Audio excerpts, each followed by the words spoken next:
warahmatullahi wabarakatuh. Selamat pagi pemirsa Lira News Channel. Pagi hari ini kembali saya berjumpa dengan pasangan bincang-bincang tetap saya, yaitu Mr. Ong, atau nama aslinya Fatur Rahman Fadli. Beliau adalah Direktur Eksekutif Indonesia Development Research. Kita akan memperbincangkan persoalan yang paling mutakhir, yaitu berkaitan dengan jawaban Presiden Prabowo atas tuntutan 103 purnawirawan TNI yang menghendaki ada perubahan segera yang dilakukan oleh Presiden Prabowo. Setidaknya ada 8 tuntutan yang disampaikan kepada Presiden dan kemudian kopinya disebarluaskan ke media massa dan media sosial. Dan kita ingin memperbincangkan hal itu bersama kawan kita, Mr. Ong. Gimana ini Mr. Ong kok? Pertama saya ingin bertanya, kenapa konferensi pers dilakukan oleh Pak Wiranto yang tiba-tiba muncul dan dia sendiri juga merasa agak kurang etis katanya. Bagaimana menurut Anda? Ya, memang Pak Wiranto tentu saja mengalami kendala psikologis ya. Apa yang disampaikan oleh para purnawirawan itu juga teman sejawatnya mungkin ya.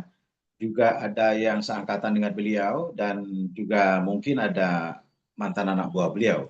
Tapi menurut saya sekumpulan kelompok purnawirawan TNI itu bukan manusia kaleng-kaleng. Dia orang-orang yang punya dedikasi yang baik terhadap negara. Jadi mereka itu punya track record yang bagus, karir yang bagus di bidang ketentaraan, yang notabene pembela negara ya, tanah air. Kan mereka itu TNI itu ketika disumpah, maka sumpah sejatinya adalah membela negara dan mempertaruhkan jiwa dan raga untuk kepentingan keamanan bangsa dan negara.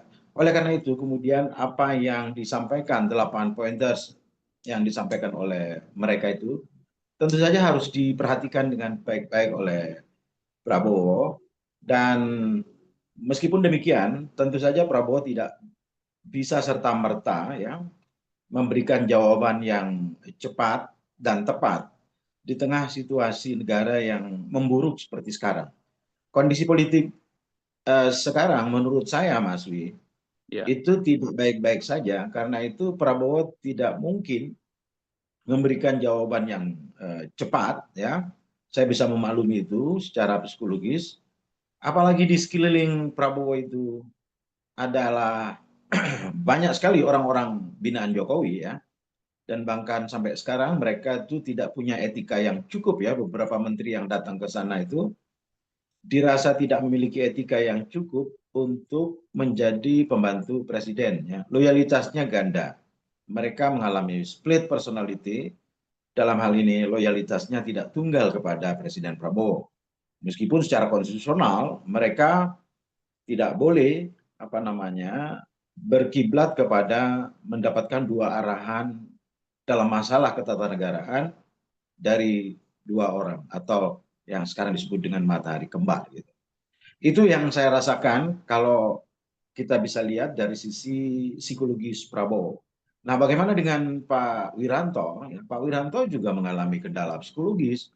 Dia seorang senior TNI dan tentu saja beliau juga menjadi bagian dari perkumpulan purnawirawan TNI.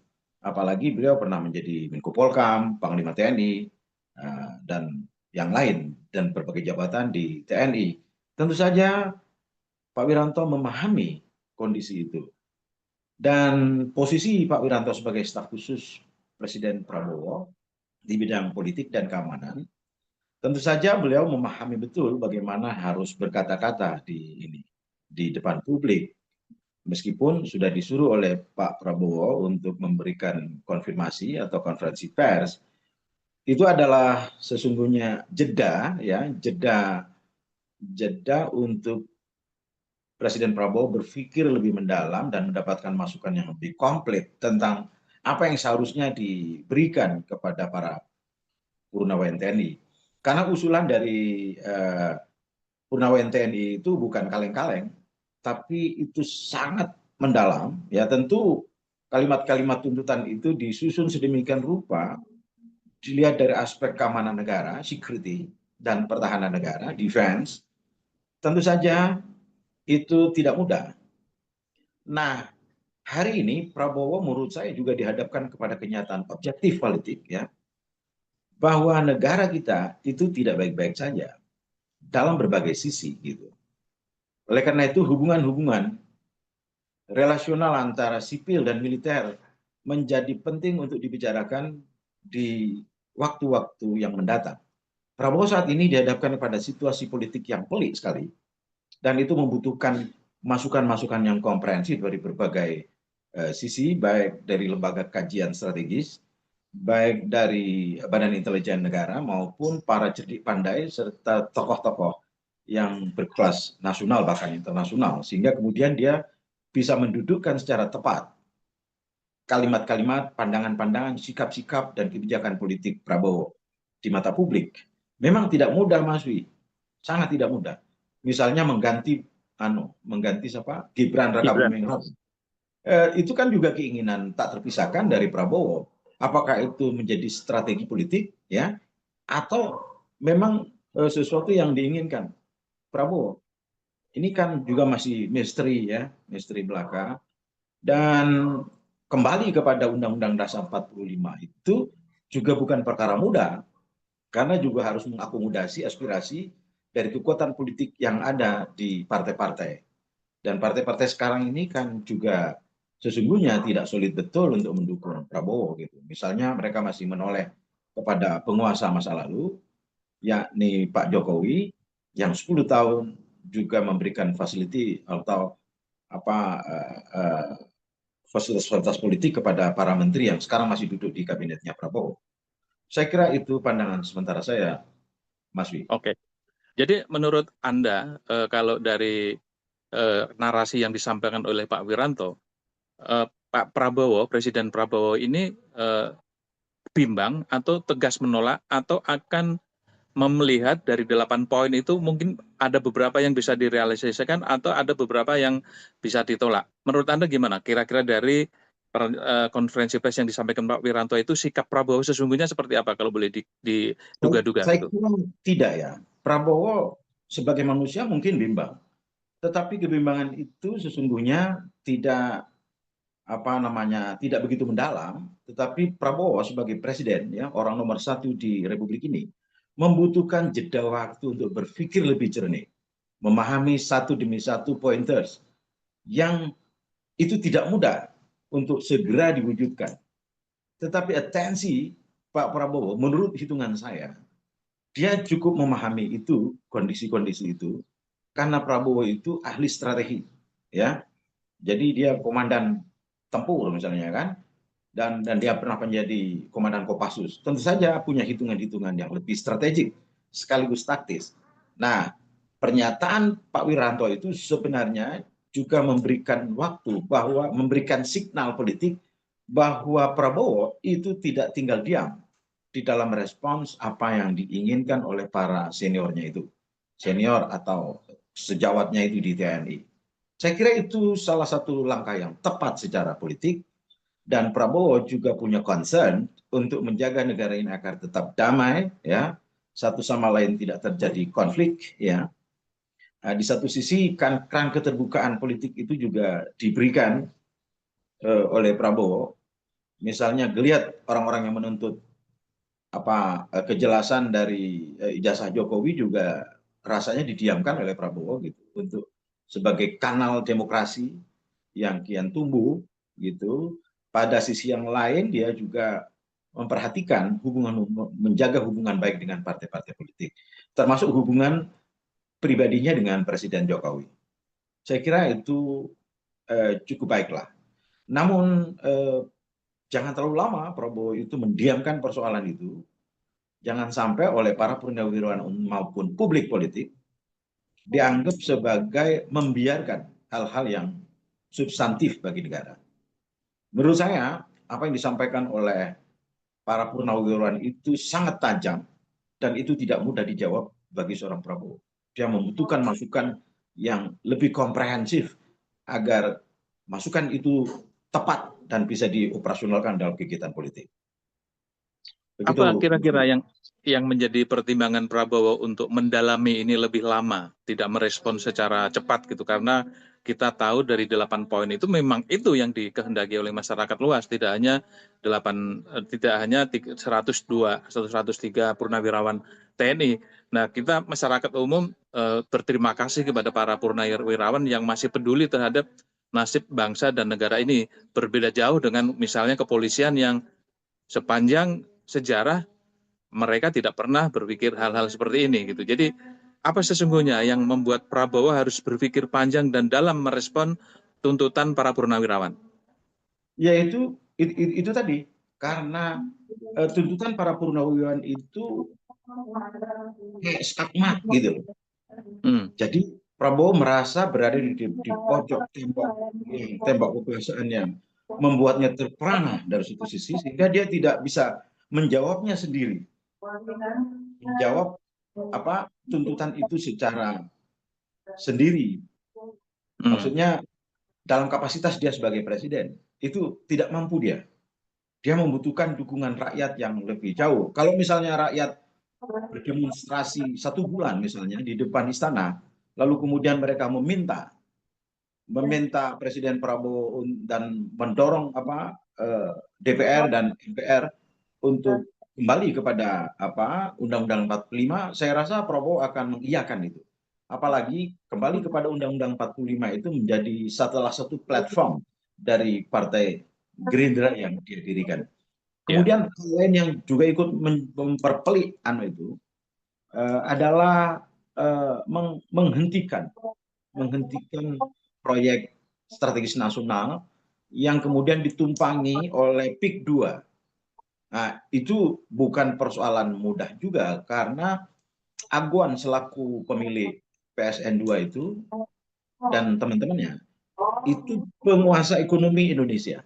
Sangat bisa jadi kalau kemudian Prabowo tidak tepat di dalam memberikan kebijakan, ya, walaupun banyak protes-protes sebagai bahwa Prabowo tidak peduli, itu bisa jadi mereka kekuatan ekonomi kapitalis yang tergabung dalam Naga 9 itu akan menggeliat dan membuat stabilitas politik. Sekarang sebenarnya stabilitas ekonomi itu kan mulai diganggu oleh mereka karena melihat adanya beberapa kebijakan Prabowo, misalnya ketahanan pangan yang dahulu juga mereka kuasai dengan cara import, itu kan sudah mulai dibasmi oleh Prabowo gitu. Yang perlu ke depan dilakukan juga adalah ini ada juga yang poin keempat yang menghentikan tenaga asing yang bekerja di sini karena di Republik ini masih membutuhkan lapangan kerja yang luas. Buat apa mendatangkan tenaga-tenaga asing terutama dari Cina misalnya yang sesungguhnya juga beresiko. Dia kan sebenarnya kalau dilihat dari geopolitik internasional ya dan hubungan-hubungan bilateral kita dengan China itu kan tidak mulus-mulus belaka. Tentu ada agenda setting yang tidak kita ketahui. Tetapi para purnawirawan itu sebagai para ahli strategi ya yang memahami betul tentang strategi nasional, pertahanan dan keamanan nasional, tentu mereka sudah sangat khawatir. Kajian-kajian di TNI itu saya dengar, baik di Lemhanas maupun di lembaga TNI sendiri, itu cukup intensif mengkaji masalah-masalah itu, masalah-masalah pertahanan nasional. Kita sebenarnya sebagai bangsa sangat rentan mendapatkan tekanan, mendapatkan serangan yang tiba-tiba bisa saja lumpuh ini dengan cepat. Kalau kemudian misalnya kekuatan seperti China masuk menginvasi kita, itu beberapa jam sudah bisa dilumpuhkan dengan kekuatan militer yang mereka punya gitu. Ya itu yang mungkin menjadi kerisauan dari para purnawirawan. Dan saya memahami itu sebagai orang yang juga belajar politik dan militer. Saya agak meragukan sikap Prabowo ke depan, apalagi kalau mendengar jawaban dari Pak Wiranto tadi malam. Jadi saya menduga kemungkinan ke depan ini Prabowo akan melakukan mungkin bikin survei tentang tuntutan dari purnawirawan itu, akan membuat survei yang dugaan saya bisa jadi hasilnya itu nanti juga akan dipengaruhi oleh orang yang menyebut sebagai geng Solo. Artinya Prabowo terperangkap dalam skenario geng Solo untuk mengamankan geng Solo. Jadi niat baik Prabowo akhirnya mereka harus berhitung pula dengan keinginan geng Solo sehingga membuat tuntutan para purnawirawan itu bisa jadi tidak akan dipenuhi sepenuhnya atau mungkin hanya 1-2. Kalau menurut Anda bagaimana Mr. Ong atas kemungkinan-kemungkinan yang bakal terjadi seperti yang saya sampaikan tadi? Iya, saya kira itu juga bisa saja terjadi karena ini politik. Politik itu selalu dinamis minute to minute. Nah, tetapi Prabowo memang harus dikasih waktu karena dia sedang berada pada taraf konsolidasi politik. Nah, sebagai partai pemenang, salah satu pemenang pemilu, Prabowo tidak cukup kuat secara politik untuk membicarakan hal yang strategis sebagaimana dalam tuntutan para purnawirawan itu. Karena kalau salah memotret dan salah tidak mendapatkan dukungan politik, maka salah-salah kekuasaan Prabowo itu akan diganggu secara intensif oleh kekuatan geng Solo itu. Karena mereka sudah 10 tahun membangun kekuatan politik di berbagai sisi, baik itu di level pemerintahan maupun di level partai politik. Dan mereka juga sudah mengumpulkan banyak uang untuk melakukan mobilisasi dengan uang, dan itu bagi Prabowo tidak mudah. Nah, yang dibutuhkan Prabowo itu adalah dukungan rakyat yang real di dalam masyarakat dan partai politik. Karena itu kemudian kalau kita membaca kedatangan Prabowo, pertemuan Prabowo dengan Megawati itu menurut saya itu bagian integral dari konsolidasi politik yang harus dilakukan oleh Prabowo sebagai presiden. Kalau menurut saya sebenarnya kalau Prabowo itu diberikan dorongan dan diperkuat oleh dukungan masyarakat, terutama civil society yang well educated ini, sesungguhnya dia akan mengambil sikap-sikap yang radikal ya, frontal, yang signifikan, yang substantif gitu bagi pengamanan bangsa dan negara. Nah, yang sekarang dilakukan oleh Prabowo itu bagaimana membangun kekuatan pangan di berbagai sisi, dan saya dengar kabar sekarang itu beras sudah surplus gitu. Dan Prabowo meyakini bahwa kalau rakyat itu pangannya baik, maka negara akan stabil. Gitu. Saya setuju di bagian itu, dan bahkan kemarin Prabowo juga meresmikan sawah 1 juta hektar yang diinisiasi oleh Ustadz Adi Hidayat di Iya, Sumatera Selatan. Jadi ya, itu Pak Prabowo juga merasa senang sekali ya, memiliki Pak Ustadz Adi Hidayat yang seperti itu. Di samping berdakwah, dia juga membantu hmm. mengatasi persoalan-persoalan real yang dihadapi bangsa ini gitu. Ya, ya. Saya kira dukungan yang seperti itu, Mas Wi, yang dibutuhkan Pak Prabowo, ya. Dan Prabowo juga membutuhkan juru bicara yang qualified, ya, yang mengerti tentang negara, agar kemudian pikiran-pikiran Pak Prabowo itu bisa dikonsumsi oleh masyarakat secara lebih baik, gitu, tidak salah tafsir, gitu. Itu dibutuhkan seorang tim-tim yang kuat untuk melakukan kajian dan analisa, sehingga kemudian di lembaga kepresidenan itu ada clearing house ya, yang menjelaskan secara cermat apa mimpi-mimpi Prabowo. Dan Ya, sebagai seorang juru bicara kepresidenan itu tidak tunggal, tetapi hendaknya Menteri Sekretaris Negara misalnya ya itu juga harus memiliki kedekatan yang sangat intens dan bahkan harus terus berdekatan dengan Prabowo agar pikiran-pikirannya itu, pikiran-pikiran Prabowo itu tersosialisasikan secara tepat untuk dikonsumsi publik. Jangan misunderstanding gitu ya. ya. Jadi agak belok sedikit bahwa tim komunikasi Prabowo kelihatannya memang agak berkurang ya. Dalam Ya, beberapa hari sudah melakukan blunder yang ya, memalukan begitu ya. ya, ya. Itu karena menurut saya, dugaan saya, para tim jubir itu tidak mendapatkan masukan yang intensif dari Pak Prabowo gitu. Karena biasanya kan juru bicara itu adalah orang terdekat presiden yang tentu saja mengetahui filosofi, concern, ya, dan perhatian, attention, dan habit Pak Prabowo, seorang presiden lah gitu. Sebagaimana Gus Dur memiliki Wimar Witular, ya kan? Uh, Adi Mas Ardi. ya, Pak Harto memiliki Mordiono, gitu kan? Hmm. Ya, atau Harmoko, ya kan? Ya, Uh, uh, Seorang juru bicara kan sudah begitu kan? Jadi dia berpikir mengambil diksi yang tepat untuk mewakili negara, bukan mewakili partisan dari Prabowo sendiri atau siapalah, atau Gibran atau siapa. Jadi dia harus mewakili negara gitu. Iya, Mr. Ong, bagaimana Anda menilai dua peristiwa penting ya menurut masyarakat setidaknya peristiwa tentang merapatnya beberapa menteri aktif di kabinet Prabowo eh, dengan alasan halal bihalal ke Solo. Bahkan ada satu menteri yang wakil menteri yang mengatakan Jokowi itu menjadi salah satu objek wisata gitu. Itu kan sanjungan yang berlebihan. Itu satu hal ya. Satu hal lagi, kemarin para sekolah perwira polisi juga minta petunjuk ke rumah Prabowo di Solo. Saspim Polri ya, sekolah pimpinan Polri datang ke Solo di saat Pak Prabowo ke luar negeri. Nah, secara etika sesungguhnya itu agak kurang beretika ya ketika presiden ke luar negeri kemudian anak buahnya presiden berkunjung ke mantan presiden dan itu secara eksploitatif ditunjukkan di media dan media sosial yang seakan-akan itu ingin mengetes sejauh mana nih Prabowo ini kalau kita ganggu, kita utak-atik sejauh mana respon dan tidak ada respon untuk itu. Bagaimana menurut Mr. Ong?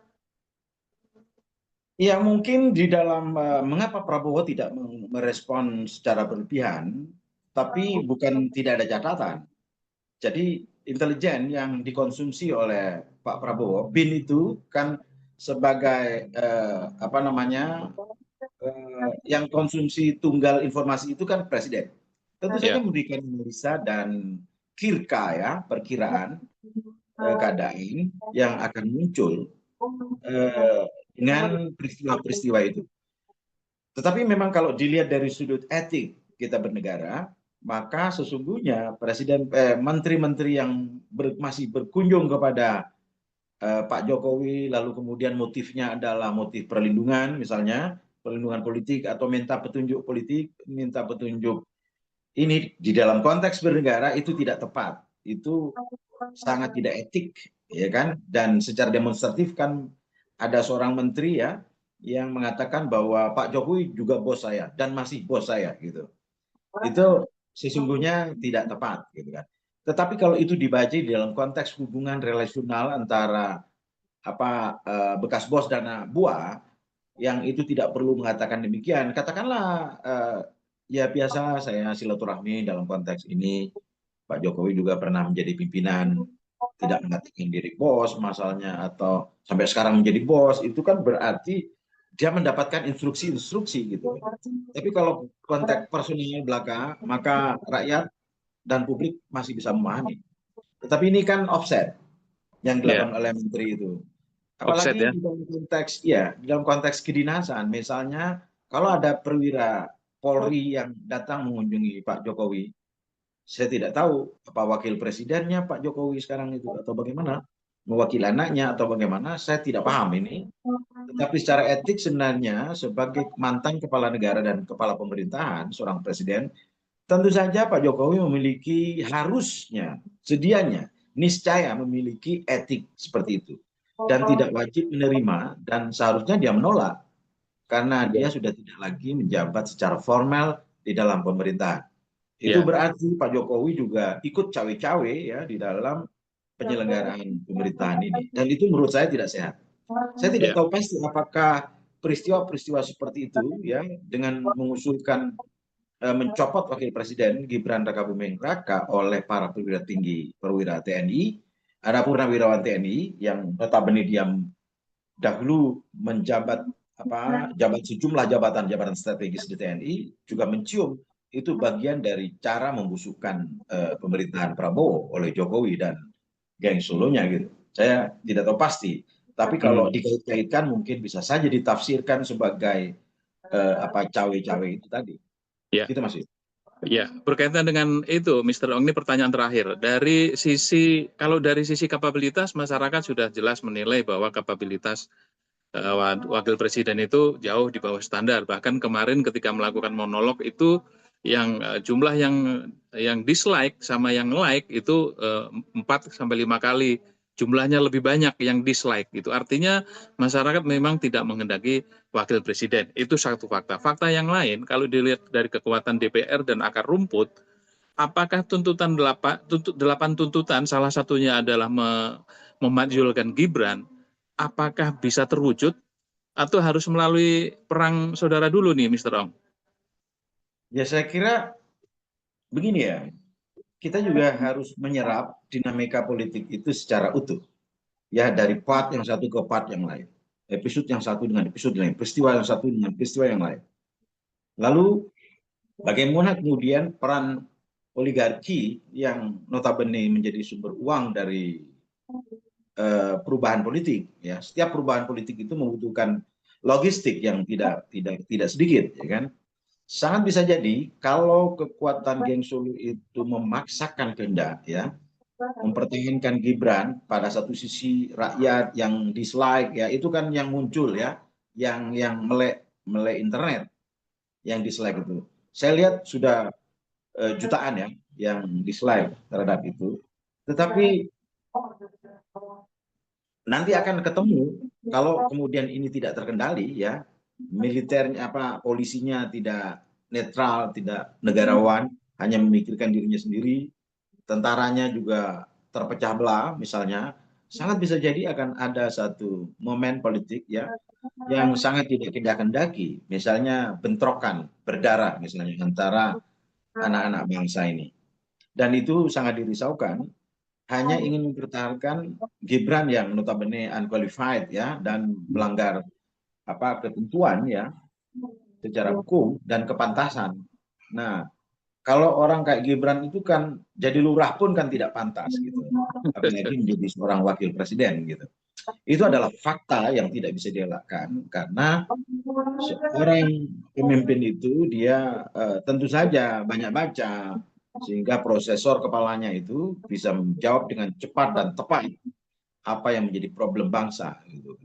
Kalau bacaannya Shinchan, Doraemon kan repot ya kan, repot. Jadi inilah periode yang krusial di dalam politik nasional Indonesia modern ini.